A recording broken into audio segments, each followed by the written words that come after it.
Hey, what's up guys? So in this video we will see how to enable Play Store when disabled on any Vivo phone.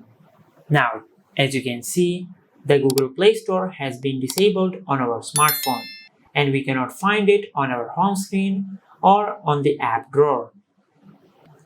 Now to enable Play Store when disabled, just go to your home screen and open the Settings app on your smartphone. Then scroll down and tap on Apps. Now from here, just tap on See All Apps, and in the search bar, just search for the name of the app which you want to enable. Now just tap on the name of the app which you want to enable. From here, just tap on Enable. Now if you go to your home screen and open the app drawer, you will find the app which we have enabled. And this is how you can enable Play Store when disabled on any Vivo phone.